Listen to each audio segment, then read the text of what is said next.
ستا نوم سره زما حسن شاه. تا کوم کالج کې سبق وی؟ ما خو ګرلز ډیګري کالج کې سبق ویل، خو اوس به مایګریشن کوم. خیرین پوسټ شکر. ګریجویټ ته. دا نن چې تاسو کومه سلسله کې راغونډ دا مخکې حسن شاه چې دی نو دا زما ماما مرحوم عثمان شاه ډاکټر دی الله پاک وبخي، دا راغه کشرې لور وه. نن چې دا د دوی په دې وجود کې الله پاک جل شانه یو تغیر پیدا کو، یو چینج پیدا کو.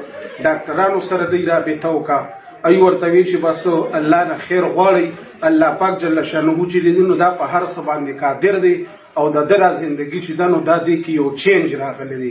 نو دا بس نن ستاسو مخکې ناستي د غریبانو ډېر کړاو کو، بیا به کېده های کورټ دی ته یو دی پکې ریټ کړی، بیا هغوی فیصله ورکړه.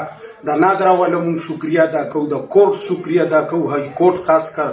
او دا ستاسو له ټولو ډېرې زیاتې دعاګانې دي او د الله پاک جل شانه د فضل انتها ده په مونږ باندې او په دې وړوکي باندې چې نن ستاسو په مخ کې دا د حسن شاه په شکل کې ناستې او دې به کېده BS پورې د سبق یې ویلی دی. او دې مقصد دا دی چې مونږ مریانو مخکې مو په اخباراتو کې کتو چې یاره داسې د انسانانو په زندګۍ کې چینج راغو.